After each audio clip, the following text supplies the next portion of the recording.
Yeah, hello, welcome to the live. Talk a bit about fasting. So I'm currently on my third day of a fast of 0 calories, and I've decided to have some coffee because a super extreme fast is just a pure water fast, but I've decided to have some coffee, just black, nothing in it, and I'm going to say there's no calories in black coffee. So when you have a fast, you can have either water, coffee. I think you can have tea. Just don't put any milk in. Nothing with calories. Because you don't want any calories. There might be trace calories in coffee, but it's not enough to mess around with your glucose levels in your blood. So you don't come out of ketosis. So I'm three days in, and I've not fasted for a while. I've probably been on a bit of a relaxed diet now for over 12 months, probably 18 months, maybe even longer. Can't even think. Yeah, almost 2 years now. I've not done I always do intermittent fasting, or give my digestive system a break, but I've not done any serious fasting, like multi-day prolonged fasting, for at least a year and a half. So I thought I'd struggle to do it. I thought, I'll just do 24 hours, a full day. So, eat at a certain time one day and don't eat until after the same time the next day. So I'll just do that and see how we go on. Now, the secret I found to fasting, whenever I've done this in the past, because the most extreme I did was once for a full month, I ate 1 day a week. So I ate 1 day, fasted for, what's that, at least over 6 days, maybe, almost whatever, and then just ate again on the same time, the same day, for a month, like 4 weeks like that. And yeah, anyway, that was quite extreme. Some people do these like, full 7 day, whatever. I think 5 days is supposed to be a key target. Once you go beyond 5 days, I think you start to lose, your body turns catabolic, starts attacking your muscle. But if you're doing a 3 day fast, which is 72 hours, I think it's great because you get that growth hormone, and your body's not going to start going too catabolic. You know what I mean? It will stop the growth as such, but it's not going to start attacking your muscles. So it's a really good time, anywhere sort of 3 to 5 days. 3 days is amazing, 72 hours, even 2 days. So once you get to 20 hours, you start to feel different. You stop feeling as hungry, and it's almost like this feeling that you're really sort of dropping into that autophagy and ketosis.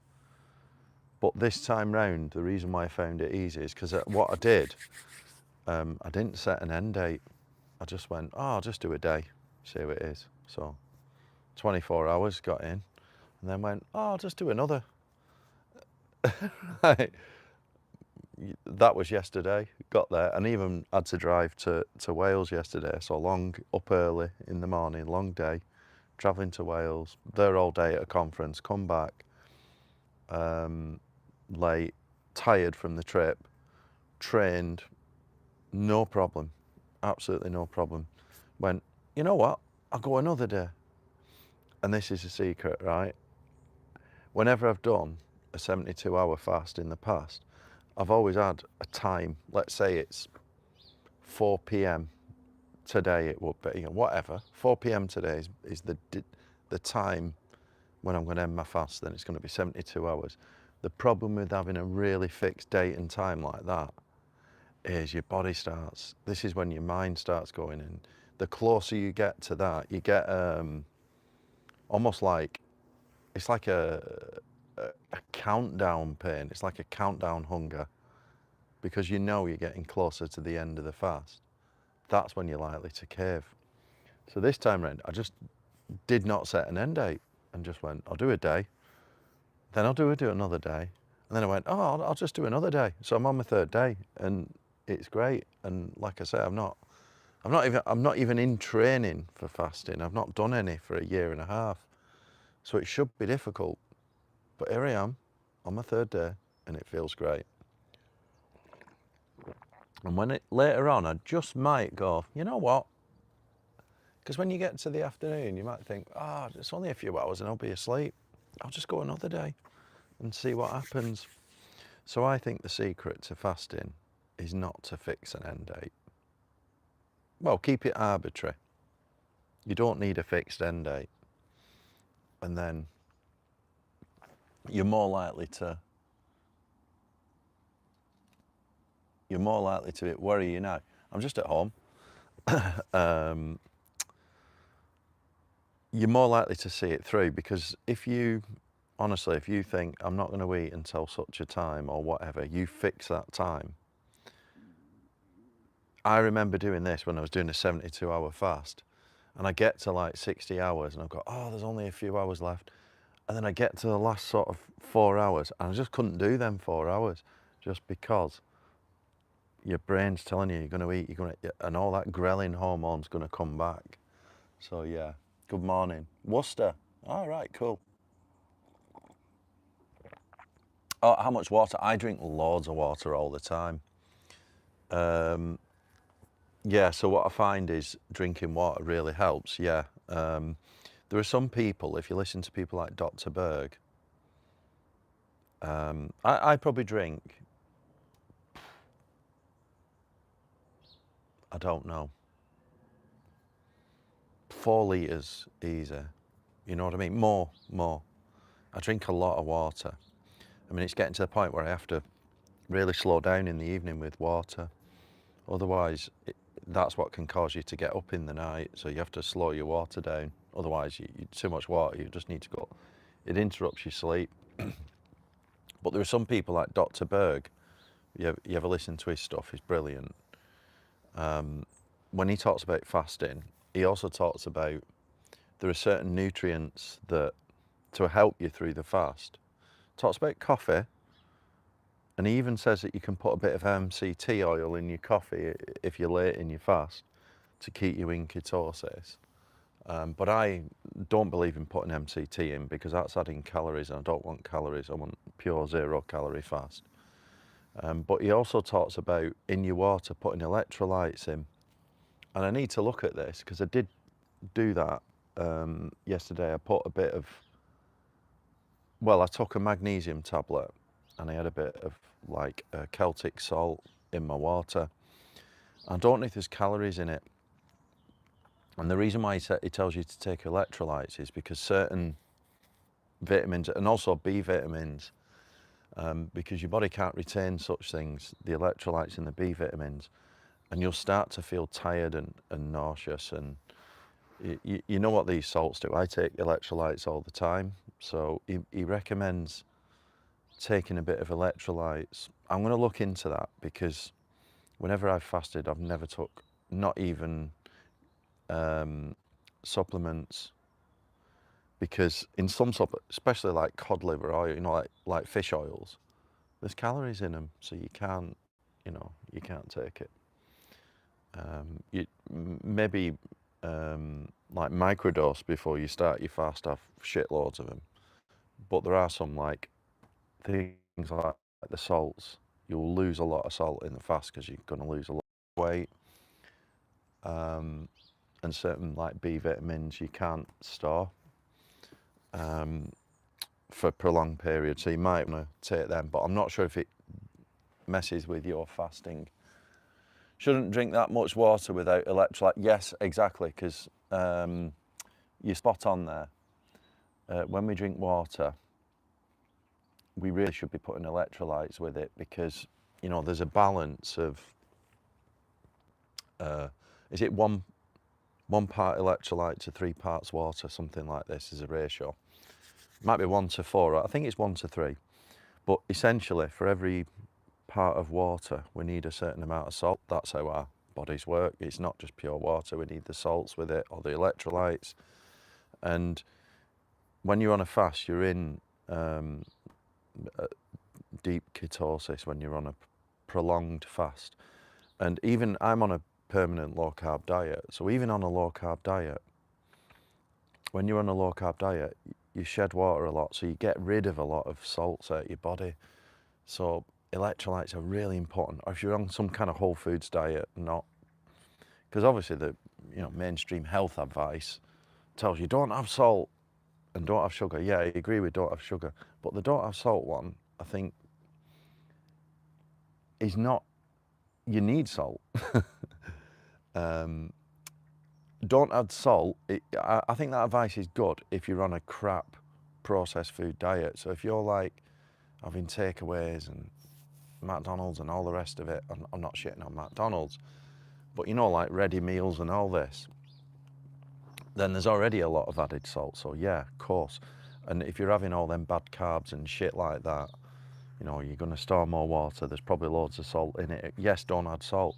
But if you're on a whole foods diet or you're in ketosis or you're fasting, you do need salt because you're going to lose it. You're going to excrete it, because you do lose when you go on a fast. Let's talk about weight loss. Burning fat is just a flipping mathematical equation. Yes, there are things like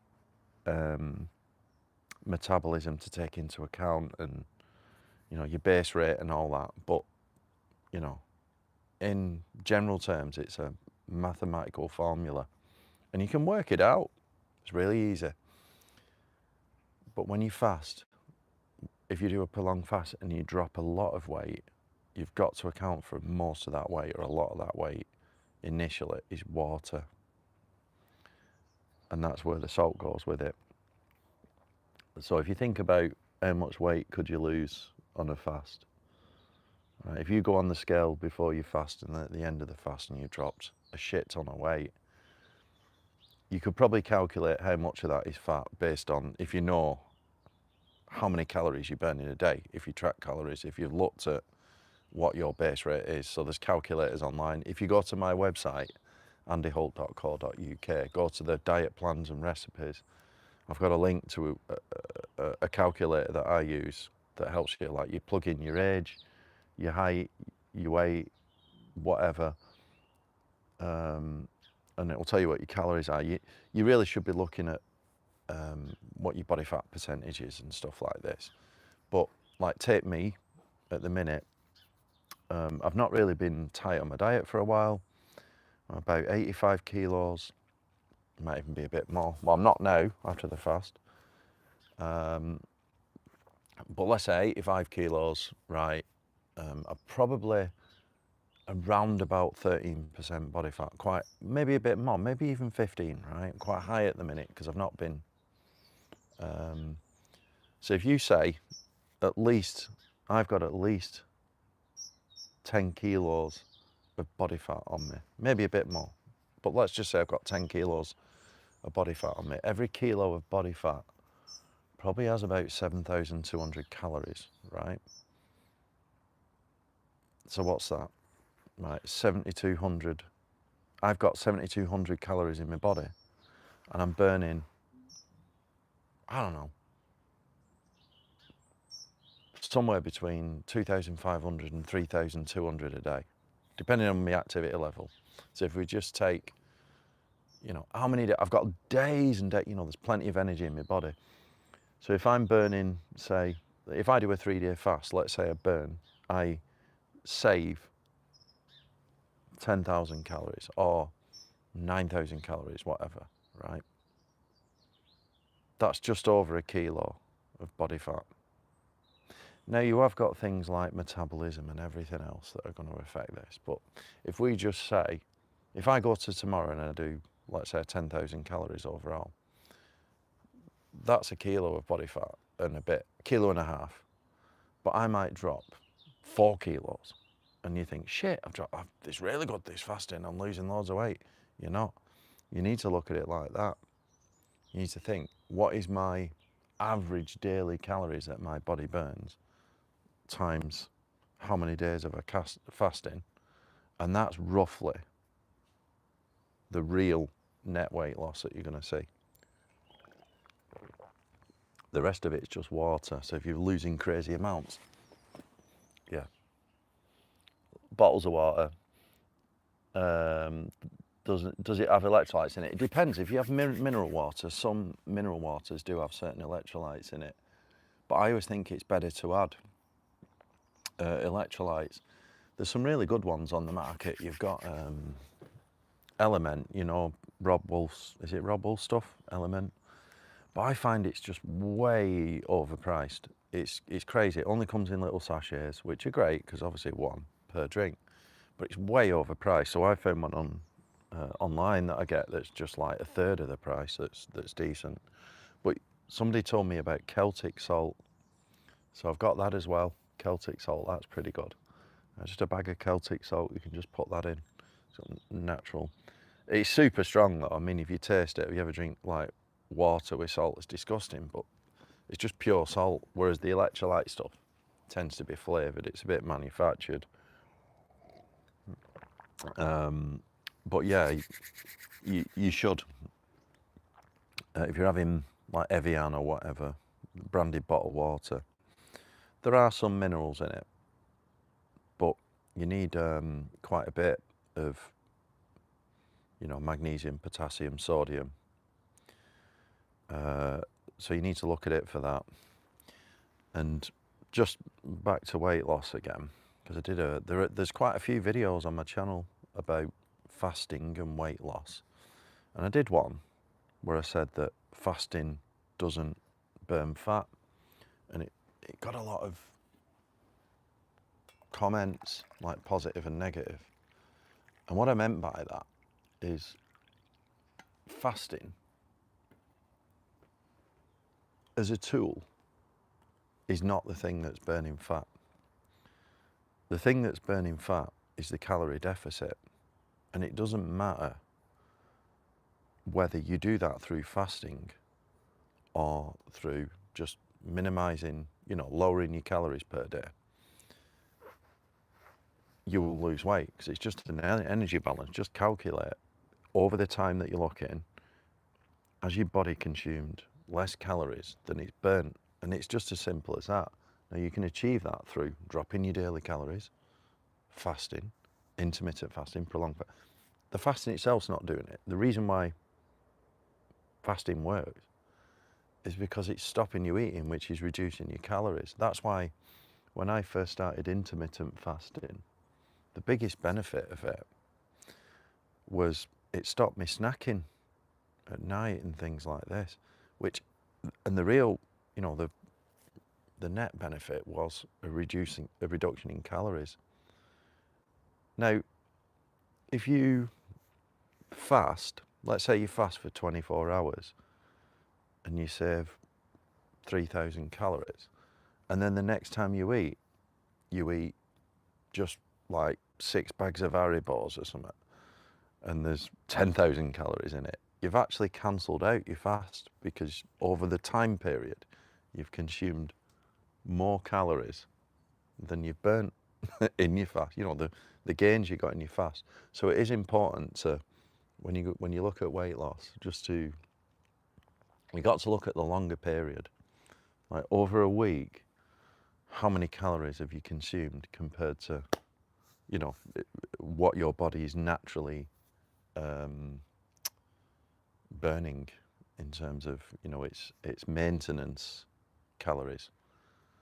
Or over a month even, because, you know, if you have a really good week and then you go on holiday and you have a week off and you're just necking pints back, smashing the burgers and whatever, you know, just stuffing yourself, you're going to put it on. This is why people put weight on holiday. So it is important to realise that just because you're fasting does not mean that you're going to lose weight, especially if you're doing intermittent fasting. And then when you eat again, you're absolutely fucking pigging out on chocolate. And I mean, I like chocolate, but very, very dark chocolate, like 99 or 100%, zero sugar. But there are a lot of calories in it, you know. And if you're just like stuffing your face in high calorie foods, Celtic salt, I think it's with a C, Celtic, you know, Celtic as in like the Celts, Scottish Celts, or, you know, it's that, it's Celtic salt. Yeah, but you just search for it online. It's, a lad told me about it. It's like an electrolyte salt, and it's supposed to be very healthy for you. I need to look at the back of it and just check that all the electrolytes are there. But I did have a bit of that yesterday because it's just salt. Celtic salt, supposed to be very healthy for you. So yeah, I don't know what you think about that. Right, listen, I've got a meeting at 10 o'clock, so I do have to shoot, but hope you enjoyed that one. Quickly, where'd you get your electrolytes from? Like I said, I've not got them here, but I will add it to my diet plan and recipes on my website, just so you know. But I just found one online. I found it on Amazon first, and then I just buy direct. It's just a bit cheaper.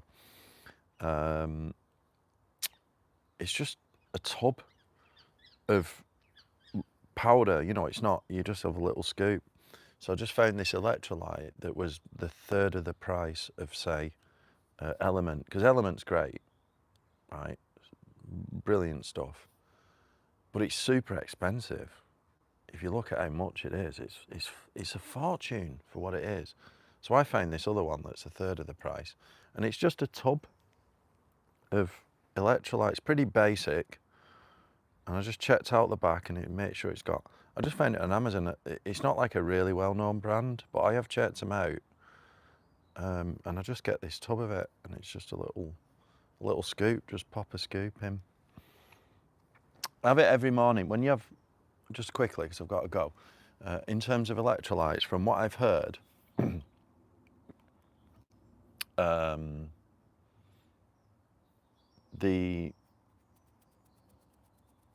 when you have your electrolytes, when you first wake up in the morning, that's when your cortisol is at its highest. You know, cortisol is used by your body to wake you up in the morning.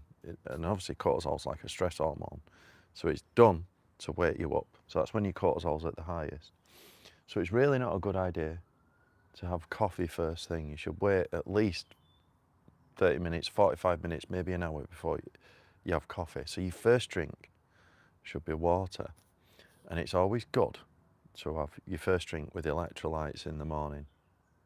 Give yourself the electrolytes with water as your first drink. Then wait a bit, then have your coffee. All right?